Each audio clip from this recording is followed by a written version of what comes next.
अस्सलामु अलैकुम वरहमतुल्लाहि वबरकातुहू।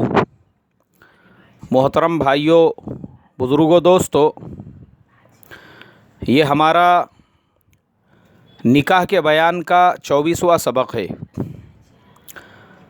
मोहतरम बुज़ुर्गों, जैसे कल मैंने बताया था रुख़सती के ताल्लुक़ से कि बाज़ औक़ात निकाह हो जाता है लेकिन रुख़सती और निकाह के बीच में गैप होता है और उस दरमियान में बहुत से फितने पैदा होते हैं।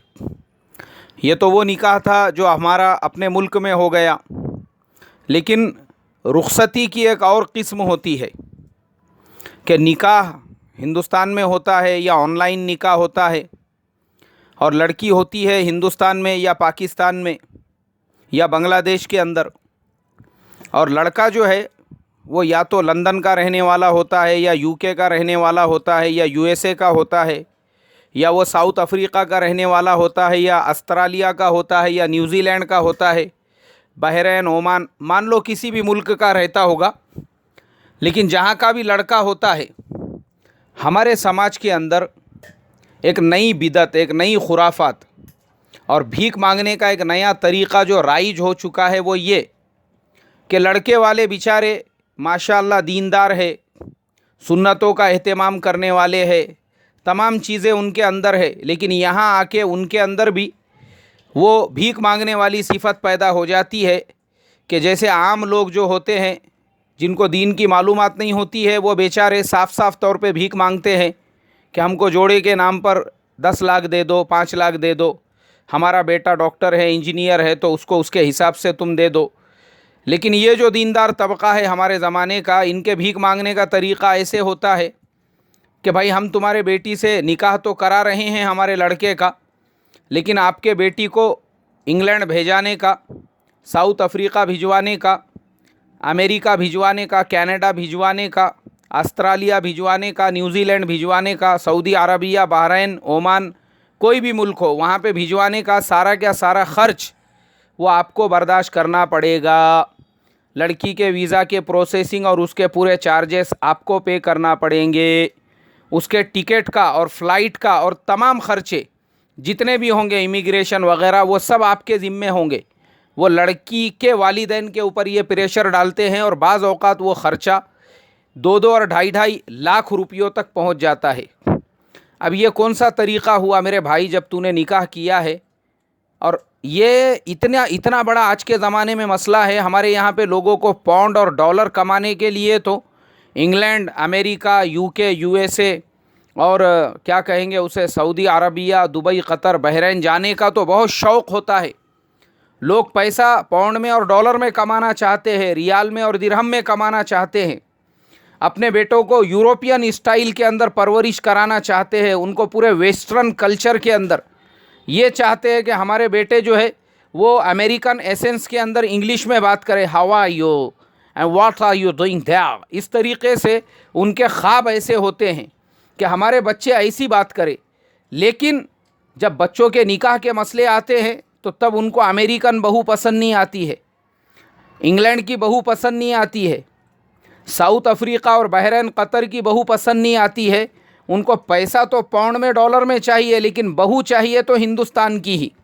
वजह उसके अंदर भी एक बहुत बड़ा पॉलिटिक्स है, क्योंकि हमारे हिंदुस्तान की बेचारी हमारी जो बहनें होती है वो इतनी शरीफ होती है, शराफत की ऐसी मूर्तियाँ होती है। उनके ज़िंदगी का मकसद ही शोहर की खिदमत, शोहर की इताअत, शोहर के माँ बाप की खिदमत और शोहर के घर की साफ़ सफाई और उसके बच्चों की परवरिश। वो अपने ज़िंदगी का मकसद इसी को समझती है। यहाँ तक कि हमारे हिंदुस्तान की कोई लड़की वो हायर एजुकेटेड क्यों ना हो, लेकिन मानसिकता, मेंटालिटी, सोच हमारे यहाँ की यही होती है।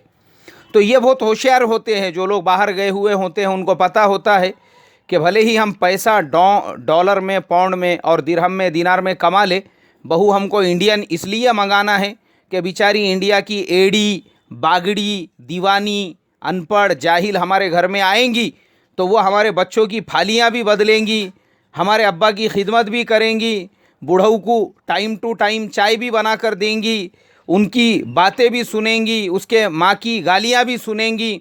और एक आधे टाइम पे शोहर को गुस्सा आ गया तो खन बोल के उसके कान पे बजा भी ये सकता है, उसके भाई बाप के ऊपर दो चार गालियां भी दे सकता है, तो वो हिंदुस्तानी बहू जो है बेचारी, वो तमाम चीज़ों को बर्दाश्त करके इनके घर के कोने कोपचे के अंदर दब के ज़िंदगी गुजार लेंगी। इसलिए हमारे यहाँ पर जो बाहर गए हुए लोग होते हैं उनको कल्चर यूरोप का पसंद, उनको पैसा डॉलर और पाउंड में पसंद, उनको रहन सहन और लाइफ स्टाइल पूरा वेस्टर्न पसंद, उनको अमेरिकन एसेंस पसंद, सारी चीज़ें उनको पसंद। लेकिन बहू और बीवी क्यों इंडियन?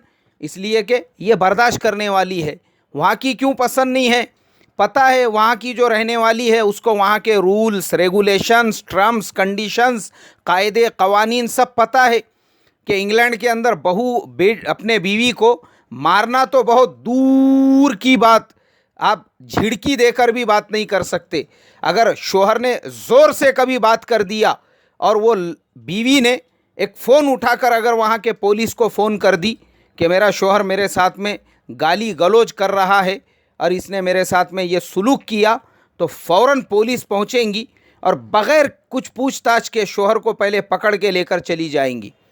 अरे मियाँ बीवी तो दूर की बात है भाई, वहाँ पे अगर बच्चे ने, बेटे ने, बाप अपनी औलाद को झिड़क नहीं सकता। अगर बेटे ने पुलिस को फ़ोन करके ये बोला कि मेरा बुढ़ऊ बात बात पे मुझे झिड़क रहा है, मुझे गाली गलौज कर रहा है, मार रहा है, ठोक रहा है, तो पुलिस आके फ़ौरन वो बाप को पकड़ के लेकर जाएंगे। पूरे यूरोपियन कंट्रीज़ के अंदर और यूएसए में और तकरीबन मुल्कों में यही कायदा कानून है। तो इसके लिए ये हमारे हिंदुस्तानी बेचारे या पाकिस्तानी जो होते हैं वो बहुत होशियार होते हैं, इसलिए उनको इंडियन बहू चाहिए होती है। अच्छा, ये बहू को बहू के तौर पे नहीं, एक नौकरानी के तौर पे वहाँ पे बुला रहे हैं, उसके बावजूद वो बेचारी को ही पूरा खर्चा करने लगा रहे। जैसे हमारे यहाँ पर जो एजेंट लोग होते हैं जो मज़दूरों को मुल्कों में भेजने का काम करते, ऐसा ही सुलूक और यही तरीक़ेकार हमारे यहाँ पे ये इख्तियार किया जा रहा है। गलत है, ये हराम है, नाजायज़ है।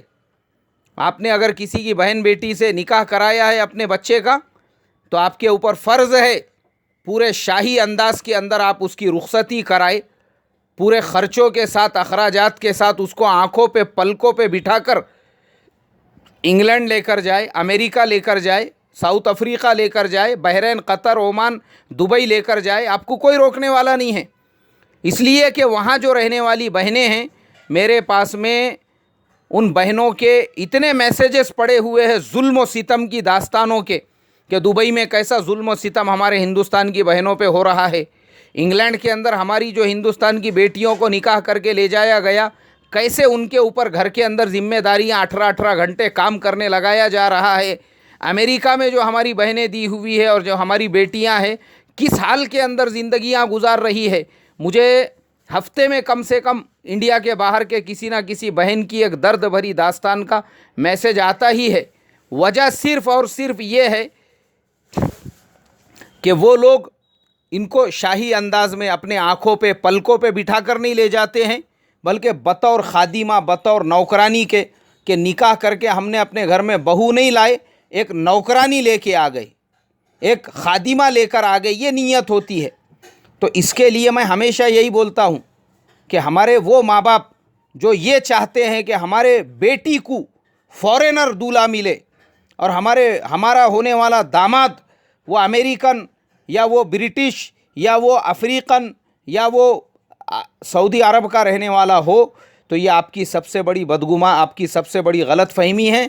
आप अपने किसी रिश्तेदार के घर में अगर दे रहे हो, पूरी तहकीक के साथ दो और ऐसी कंडीशन में दो कि वो अपने बीवी को अपने साथ शाही अंदाज में लेकर जाए, ये नहीं कि नौकरानी के तौर पर। और फिर होता ये है कि बहुत सारे लोग या तो हिंदुस्तान के लड़कियों से निकाह करके उनको यहीं रखते हैं, जैसा अभी पिछले 15 दिन पहले वाक़या पेश आया, हैदराबाद की 2 बेटियों को अमेरिका के 2 लड़कों ने तलाक दे दी व्हाट्सएप के ऊपर। क्यों होता है ये सब? इसलिए कि हमको एक ख्वाहिश होती है कि हमारा दामाद बाहर का हो। बाहर के दामाद के और लालच के चक्कर में मत पड़ो, अल्लाह के वास्ते अपने बेटी का भला सोचो। जिसके साथ में भी आप अपने बेटी का निकाह तय कर रहे हो, ये तय करो कि भाई तू निकाह के बाद शाही अंदाज में रुखसती करके हमारे बेटी को लेकर जाएगा। 1 रुपया हम देने वाले नहीं, वो तमाम खर्चे तूने निकाह करा, बीवी तेरी तमाम ज़रूरतें उससे तू पूरी करेगा, अपने घर पे ले जाके उसको खादिमा की तरह यूज़ करेगा और पैसे भी ऊपर से हमने भरना।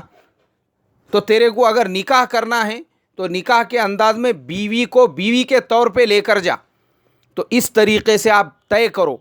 और जो दीनदार लोग हमारे माशाअल्लाह दीन के मेहनतों में, दीन के कामों में लगे हुए हैं, ज़रा सी सुन्नतों का एहतमाम होता है। हज़रत के यहाँ पे मिसवाक ऐसी करना चाहिए, पैजामा इतने मीटर ऊंचा पहनना चाहिए, और जुब्बा इतने मीटर का लंबा नीचे होना चाहिए, और टोपी ऐसी होना चाहिए, और ये वैसा होना चाहिए, और खजूर खाए तो गुठली ऐसी फेंकना चाहिए, और खाना खाए तो उस वक्त में बोटी ऐसी उठाना चाहिए, और चावल खाए तो निवाला ऐसा बनाना चाहिए। माशाअल्लाह, अल्लाह जज़ाए खैर अता फ़रमाए। ये सुन्नतों पे हम बहुत एहतमाम से अमल करते हैं, फिर ये इतना बड़ा जुर्म अज़ीम क्यों कर रहे हैं भाई? मुझे बताओ ना, सहाबा के दौर में, बुजुर्गान दीन औलिया अल्लाह के ज़माने में हुआ ऐसा? किसी ने औरतों के ऊपर ऐसा प्रेशराइज करा के उनको वीज़ा का ख़र्चा, उनको सफ़र का ख़र्चा देने के लिए मजबूर किया? फिर फ़ायदा क्या है? और बाज़ लोग ऐसे होते हैं जो दुल्हन को रुखसती के साथ अपने साथ ले जाना तो चाहते हैं, वो अमेरिका से अपने गांव में आते हैं, वो साउथ अफ्रीका से अपने गांव में आते हैं, वो इंग्लैंड से अपने गांव में आते हैं, और अपने बेटे की शाही वहाँ पे निकाह करते हैं, जिसमें 10-10, 15-15 लाख रुपयों का खर्चा होता है, पूरे गांव को दावत। उसके बाद वलीमे में भी पैसा उड़ाया जा रहा है। मैं आपको बेदीनों की बात नहीं कर रहा हूँ भाई, मेरी बात सुन के गलत फहमी में नहीं रहना, ये हमारे दीनदारों की बात बता रहा हूँ कि पैसा तो पानी की तरह से बहाया जा रहा है। 15-15, 20-20 लाख रुपये खर्च हो रहे हैं, और जब वही लड़की जिसके साथ में लड़के का निकाह हुआ, अब जो अखराजात का मसला आया, उसके वीज़ा का मसला आया, टिकट का मसला आया, उसके बाप पे प्रेशर डाला जाता है। अरे तो ये काई की दीनदारी है आपकी? निकाह पे, शादी पे, फजूल खर्ची पे 10-10, 15-15 लाख खर्चा कर रहे, और 1.5 लाख खर्चा करके अगर उसको साथ में नहीं लेकर जा रहे, तो दीनदारी काई की आपकी? इसके लिए मेरे मोहतरम बुजुर्गों, कल मैंने जो रुखसती बताया था वो हमारी इंडियन रुखसती थी। ये मैं आपको आज जो रुखसती बताया, ये ओवरसीज़ रुखसती है, बाहर मुल्कों वाली रुखसती है। ये रुखसती भी शरीयत के मुताबिक, सुन्नत के मुताबिक होना चाहिए। ये नहीं कि लड़की वालों पे प्रेशर डाला जाए। और लड़की वाले ध्यान दो मेरी बात, मैंने पहले ही बताया कि बाहर मुल्क वालों को इंडियन बहू या पाकिस्तानी बहू या बांग्लादेशी बहू किस लिए चाहिए? हमारे मानसिकता और मेंटलिटी की वजह से, कि वो पूरी ज़िंदगी शोहर के कदमों में गुजार दे और सास ससुरों की खिदमत को अपने ज़िंदगी का मकसद समझे, इसके लिए ही किया जाता है। और ये सब करने के बावजूद भी अगर आपके बेटी को इज़्ज़त के साथ में, शाही अंदाज में नहीं ले जाया जा रहा है, तो आप अपने गांव के किसी रिक्शे वाले को अपनी बेटी दो, कांदे बटाटे बेचने वाले को अपनी बेटी दो, गोश्त बेचने वाले को अपनी बेटी दो, मस्जिद के अंदर साफ़ सफाई करने वाले बांगी साहब को अपनी बेटी दो, मगर किसी फॉरेनर करोड़पति के चक्कर में मत पड़ो। इज़्ज़त अगर आपके बेटी को नहीं मिल रही है, असल चीज़ इज़्ज़त है, असल चीज़ उसका रिस्पेक्ट है। हाँ, अगर वो रिस्पेक्ट के साथ में ले जा रहे हैं, वही ख़र्चा बर्दाश्त करके, वही टिकट का ख़र्चा बर्दाश्त करके, फिर कोई मसला नहीं है। और वो ले जाने वाले भी थोड़ा सा इनके हाल पे रहम करे और अपने दिलों को बड़े करे। जहाँ 15-15 लाख शादी में ख़र्चा कर रहे, 1.5 लाख इसमें भी ख़र्चा करे। अल्लाह तबारक व ताला खुराफात से मेरी तुम्हारी हिफाजत फरमाई, और हम तमाम को ये सादगी वाले तरीक़े पर लाए, और सादे सीधे निकाह करके, सादी सीधी रुखसतियाँ और निकाह होने के बाद बीवी के ज़िम्मेदारियों को समझने की समझबूझ हम तमाम के अंदर पैदा फरमाए। अस्सलामु अलैकुम व रहमतुल्लाहि व बरकातुहू।